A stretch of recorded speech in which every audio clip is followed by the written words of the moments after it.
continuidade, então, ao nosso estudo de diabetes mellitus tipo 2. Vamos falar, então, aqui um pouquinho das deficiências que esses indivíduos apresentam. Então, a gente sabe, claro, uma deficiência insulínica, mas a gente vai ter aí dois tipos de deficiência. Uma relacionada à ação da insulina, né, que está diretamente associado também com a sua secreção, e outra relacionada com a sua quantidade. Então, olha só, gente, a deficiência qualitativa, ela está muito associada com o perfil de curva de secreção de insulina. Então, a gente sabe que o indivíduo normal, ele apresenta uma secreção do tipo bifásica, são duas fases, né?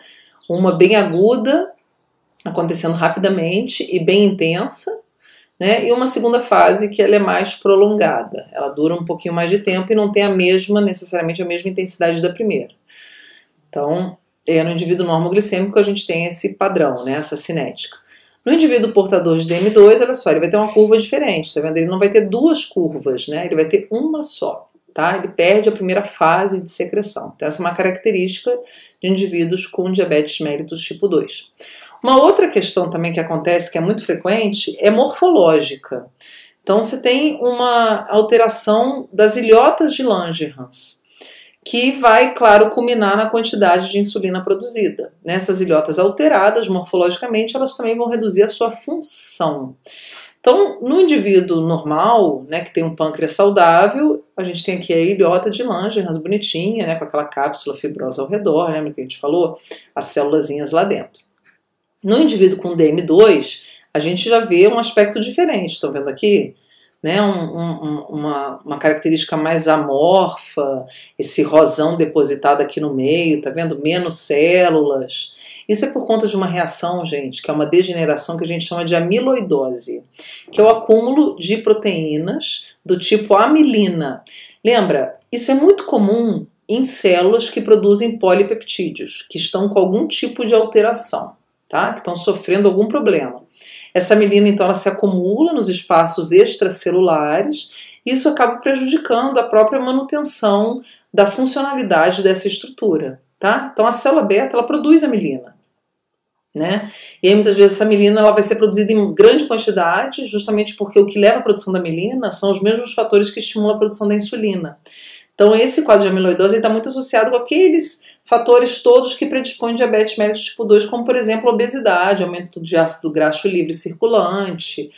E aí a gente vai ter essa amilina retida aqui, prejudicando o funcionamento das demais células, tá? A secreção, né? Ela vai meio que congestionar ali os espaços extracelulares, tá? Então, 95% dos diabéticos que têm diabetes mellitus tipo 2, eles vão apresentar esse quadro de amiloidose. Tá? E isso vai impactar diretamente na quantidade de insulina produzida.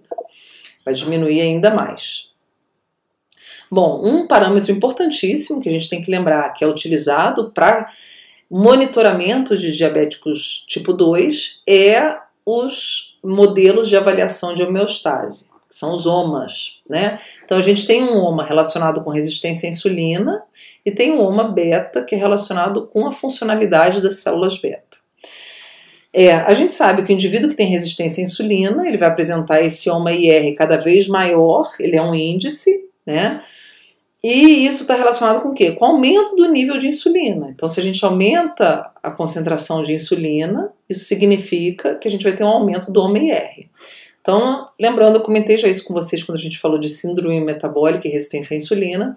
Então aqui, ó, níveis glicêmicos idênticos, tá vendo, todos 90, mas a gente tem aqui, ó, um indivíduo que precisa de 10 de insulina para manter o 90, o outro precisa de 20, o dobro, para manter o mesmo 90 de glicemia, e o outro precisa de 40 para manter o mesmo nível glicêmico. Então significa o quê? Esses que precisam de mais insulina, eles estão com uma insulina que está funcionando menos. Então ele compensa produzindo mais, né? Então o OMR é sempre maior, tá vendo? É uma compensação, isso é um indicativo de resistência à insulina. Então aqui alguns resultados de exame, gente, pra gente reforçar essa ideia.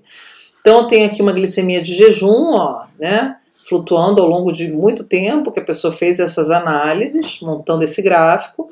A gente vê que dessa data aqui em diante, ó, a gente só tem glicemia alterada, né? Tá naquele perfil de resistência à insulina, né, síndrome metabólica e intolerância à glicose em jejum, né.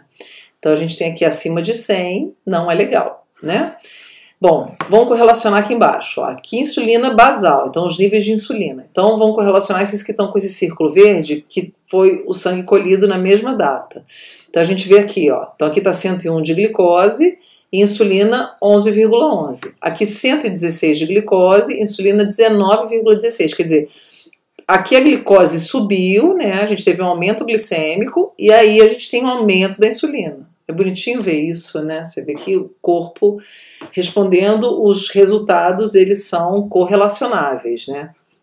Aqui um OMR de 5,5, né? Então o valor de referência dele é até 2,7, tá? Mas muita literatura vem trazendo que o aceito seria no máximo até 2, mas os laboratórios ainda consideram como referência 2,7. Então a gente já tem uma resistência à insulina nesse indivíduo. E o OMA beta, 130,4. O valor de referência é 167 a 175. Então está com uma funcionalidade legal de célula beta. Beleza. Eu estou mostrando esse para a gente poder pensar no próximo. Olha só. Então o próximo é o mesmo indivíduo, né? O mesmo paciente, que fez mais exames aqui, ó. Então a gente tem aqui uma glicemia de jejum, então naquele último a gente estava aqui em 101 e 116, a gente avaliou, vamos avaliar para frente, ó. Então aqui essa glicemia teve uma queda, ó, ficou boa, né, ficou considerado normoglicêmico, e depois subiu para o 123, ó, já quase DM2, né, DM2 126 para cima, tá, gente?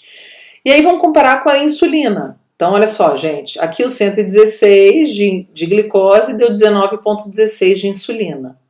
Aqui caiu a glicose, caiu a insulina também. Tudo bem, né? Mas aqui a gente teve um aumento glicêmico para 123 e a insulina não acompanhou esse aumento. Tá vendo? A gente não teve a compensação. Significa que daqui para frente, gente, o negócio talvez não fique muito bom, né? Se nada for feito, claro. Em termos de ajuste de alimentação, prática de atividade física, né? Você vê que começa, ó, a insulina já não está respondendo, né? Num valor mais alto de glicose, a insulina não aumentou, ficou mais baixa. E aí a gente vê o OMR, o mesmo paciente, estava 5,5, aqui está 4,6. Por quê? Porque a insulina caiu. Então esse índice vai cair também. Você muda de patamar de resistência à insulina, vai virar deficiente insulínico, menos insulina, né? E o OMA beta, olha aqui, gente, 91,9, só confirmando isso que a gente está falando. A gente tem menos funcionalidade de célula beta, está abaixo do valor de referência, que o mínimo aqui seria 167. Então já está partindo da resistência à insulina para deficiência, aquela chamada insuficiência inicial que a gente viu. Não tem aqui os dados de pós-prandial, mas de repente, provavelmente, como você já tem uma menor atividade de célula beta, você começa a impactar nesse pós-prandial, né? Tá? Então, a primeira glicemia a ser alterada no DM2 é a glicemia jejum. Depois você vai ter impacto no pós-prandial, né? Glicemia em jejum é alterada porque você tem a resistência à insulina, né? E aí no jejum você não tem muito estímulo glicêmico em cima da célula beta, então ela não produz tanta insulina. Então você vai ter menos insulina e uma insulina funcionando menos. Então por isso que ela tende a subir. No pós-prandial, o indivíduo que tem resistência à insulina, ele vai produzir muita insulina porque ele tem muita célula beta. Vai entrar glicose no sangue e vai estimular essas células. E aí ele consegue segurar, né? Ele não deixa essa glicemia subir tanto. Mas quando ele começa a apresentar deficiência na quantidade de insulina, aí sim ele não segura mais o TOTG, né? O teste oral de tolerância à glicose. Só para vocês perceberem, né, essa evolução. Aqui a hemoglobina glicada, né? Então vocês viram lá que a glicemia, jejum ficou 123, ó, a hemoglobina glicada, ela dá uma glicemia média de 123. Então, tá vendo? Os valores estão se encontrando, né? Então ela deu em torno de 6 aqui, ó, variou aqui 6,1, 5,9, 6, né? Uma média. A gente sabe que o ideal é sempre abaixo de 5,7, né? Abaixo de 5,7 você tem baixo risco para desenvolvimento de diabetes, né? É ficar entre 4 e 6. O ideal. Se você está acima de 5,7, você já tem aí uma tendência maior, né, um risco de pré-diabético, que é o que está aqui, né, esse indivíduo está com essa... Mas vocês estão vendo que já está partindo, se nada for feito, vai descambar para o DM2, né, ainda não está, ainda não chegou nesse ponto. Bom, gente, aqui, de novo, reforçando aquilo que eu falei para vocês, né, quando a gente faz a alimentação, a gente vai ter o aumento da glicemia, e a gente tem uma resposta insulínica, que é o quê? Uma primeira fase de secreção e depois uma segunda fase de manutenção, vamos dizer assim, né? E depois queda. Tudo isso para controlar os níveis glicêmicos. Então aqui em cima a gente tem o nível de glicemia e aqui o nível de insulina.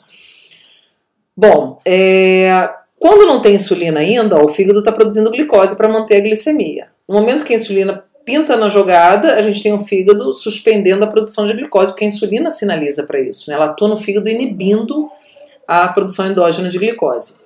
E aí a gente vai ter o efeito contrário, ó. Tá vendo o Gzinho? A setinha vindo em direção ao fígado, então a insulina vai estimular o fígado a absorver glicose. A mesma coisa ela vai fazer nos músculos esqueléticos, né? Não tem insulina, o músculo não reabsorve glicose. Entrou a insulina na jogada por conta da entrada da glicose, a gente tem um músculo reabsorvendo captando, melhor falando, né, a glicose. No indivíduo diabético tipo 2, ele perde aquela primeira fase secretória, então ele vai se alimentar igual o outro lá, vai ter o aumento glicêmico. Como ele perde a primeira fase secretória, essa glicemia vai subir muito mais do que devia, tá?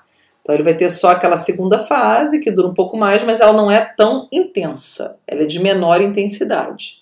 E aí o que acontece? Como a gente não tem a primeira fase, essa supressão do fígado de produção de glicose, ela vai diminuir um pouquinho, mas depois ela retoma, porque a quantidade de insulina presente ela é menor. Então você não consegue fazer uma supressão dessa produção endógena de glicose tão eficiente assim, tá? Então a gente tem menos insulina circulando, então o fígado mantém a produção de glicose, o que a gente tem muitas vezes é o músculo captando essa glicose, a insulina agindo na musculatura esquelética e favorecendo essa captação, mas sempre em menor quantidade, né, gente? Já que a gente vai ter menos insulina. Então, olha só, gente, presta atenção aqui, ó. Quais são as consequências da perda da primeira fase de secreção? Olha, tudo isso que a gente falou, ó. Então, a gente tem a intolerância à glicose. O que é a intolerância à glicose? É os níveis glicêmicos subindo, a perda da homeostasia, né? A gente tem um aumento do efeito hiperglicemiante do glucagon, porque a gente tem menos insulina, então menos repressão da célula alfa, mais glucagon é liberado. E isso vai produzir um aumento da gliconeogênese, né? A gente tem uma redução da supressão hepática pela insulina, tem menos insulina, então o fígado ele não vai ser tão inibido nessa função de produção de glicose. A gente tem uma hiperglicemia pós-prandial, né? A gente tem menos insulina, então ela não vai conseguir segurar essa glicemia, né, de glicose exógena. Isso produz, a gente vai ter uma hiperinsulinemia tardia, então a insulina ela aparece mais tarde, né? Você não vai ter aquele primeiro pico, como a gente falou. E a progressão do quadro diabético, tá? Essas são as consequências da perda da primeira fase de secreção. Então é o seguinte, gente, então quais são os defeitos metabólicos que a gente tem no DM2, né? Então olha só, a gente vai ter a secreção deficiente de insulina, então menos insulina sendo produzida. Isso vai acarretar o quê?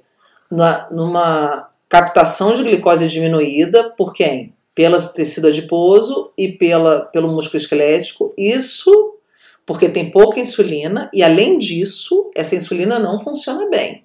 Então, a gente tem a resistência à insulina, né? Então, a deficiência, lembra, quantitativa, que está aqui, ó, e a qualitativa, que é a resistência. As duas juntas vão reduzir, a gente vai ter uma menor captação de glicose, então mais glicose sobrando no sangue, quer dizer, hiperglicemia.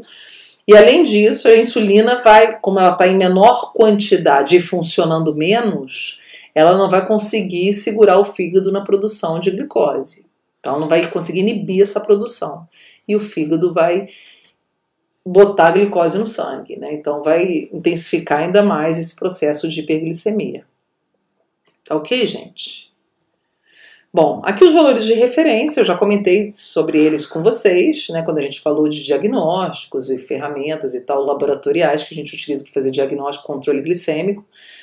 Onde a gente tem, né, aqueles parâmetros da glicemia em jejum, a pós-prandial, que é através do teste oral de tolerância à glicose, e hemoglobina glicada, né, que são os valores considerados ideais, né, o moderado, que entra naquele estado pré-diabético que eu comentei com vocês, e aqui o alto, né, que já é considerado diabético, aqui. E quais são as metas no DM2, né, as metas de tratamento, que a gente vai falar dos vários tratamentos que tem, então normalmente você vê se o tratamento está funcionando bem ou não, fazendo monitoramento dessas glicemias aí, né? Jejum, pós-prandial e hemoglobina glicada principalmente. E claro, verificando os OMA sempre, né? OMA-R e OMA-beta, que é quando a gente correlaciona a glicemia com insulina. Então, olha só, gente, em jejum, o ideal é você manter esse diabético tipo 2 com uma glicemia menor que 110. Então, o ideal, as metas, gente, nunca são as normoglicêmicas, né? Isso vale também para a pressão arterial. Você não consegue jogar o indivíduo hipertenso para pressão 120 sistólica, 80 diastólica, mas se você conseguir colocar ele em 130 por 85, já tá bom, né? Tá bem próximo, mas você não consegue botar ele nessa pressão, até porque às vezes o organismo dele já se acostumou tanto com aquela situação que ele vai ficar numa prostração. A mesma coisa para a glicemia. Você não consegue jogar para os valores ideais de normalidade, mas você vai ter o ideal para o DM2. Então, glicemia de jejum é ideal menor que 110, mas é tolerável até menor que 130, tá vendo? Dá para, né, dar uma margem, mas isso está cada vez mais rígido. A glicemia pós-prandial, a meta é tentar manter menor que 160, né? Normalmente lá ele fica em 200, mas alguns médicos e tudo consideram até 180. E hemoglobina glicada, o ideal, a meta é sempre 7% para baixo, né? Menor que 7, mas é aceitável que ele fique entre 7,5 e 8,5, né? Tolerável, mas não é bom, né, gente? O bom é manter aqui nesse ideal para ele ter uma boa qualidade de vida, ter menor risco de sofrer as complicações, que é o que a gente vai ver no próximo bloco de aula. Então é manter ali, tá ok, gente? Então as metas normalmente elas não são aquelas de normalidade absoluta, né? Vai ser o ideal, o normal, o ideal para o indivíduo que tem DM2, né? Então a gente fica por aqui, eu espero que vocês tenham gostado e a gente se vê nos próximos vídeos.